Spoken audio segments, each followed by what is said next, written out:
rating the Big 12 expansion candidates' Twitter statements. The Big 12 officially got back into the expansion business 1 week ago. Many of the conference's prospective future members responded by posting statements on Twitter espousing their interest and qualifications. Who posted the best statements? Who's trying too hard? Let's assess their efforts. Most extensive campaign. Houston. When some of the most influential leaders in Texas are backing you on Twitter, you're off to a pretty good start. The statements President Renu Khator and AD Hunter Yurachek sent out last week were both classy and touted their fancy Phi Beta Kappa and Carnegie Tier 1 research institution status. Most excited by member, Brigham Young does not have to play nice with its current conference because it has none. So the Cougars AD focused on how stoked he is about the Big 12 news. Bonus points for giving a shout-out to Big 12 leadership and Commissioner Bob Bowles.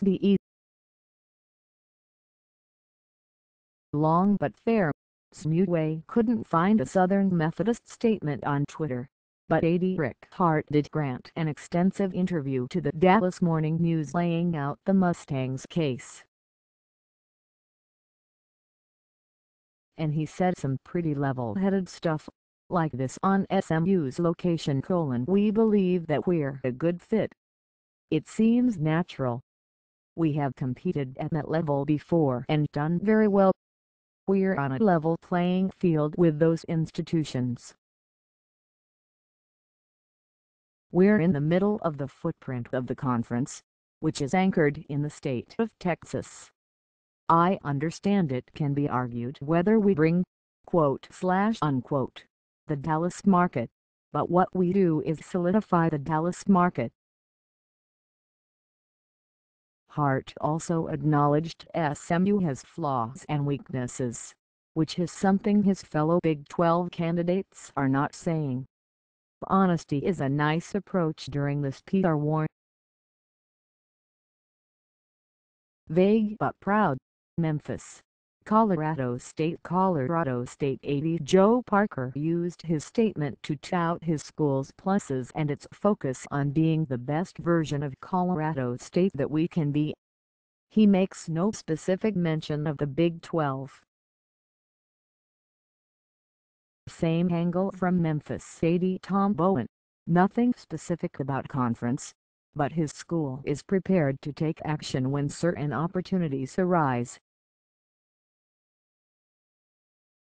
"Take us seriously." Central Florida President John Hitt gets right to the point and says his school should be very seriously considered by the Big 12. UCF AD Danny White also offers his hot, proud take in that story.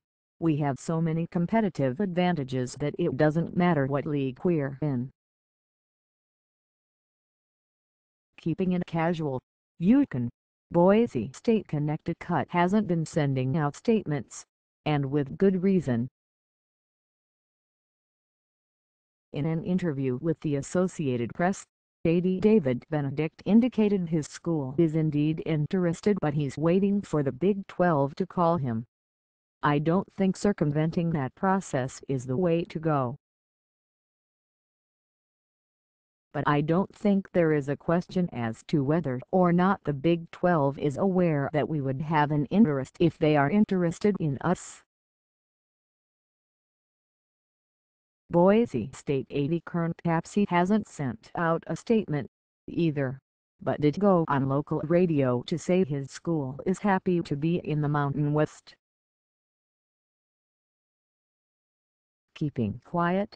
Cincinnati, South Florida. Neither of these institutions has sent out any pleas for Big 12 membership on Twitter so far. Maybe they're going with DMS instead? Coming on a little too strong. Kite. AD Jeff Comfort deserves credit for sending out the most passionate statement, one which featured a vow that East Carolina will deliver the entire state of North Carolina to the Big 12. But the Pirates did not stop there.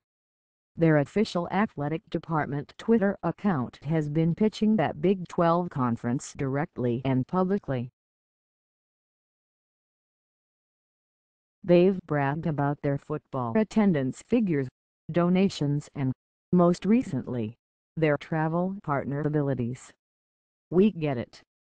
If you're the dark horse in this race, you'll feel inclined to go above and beyond to make your case.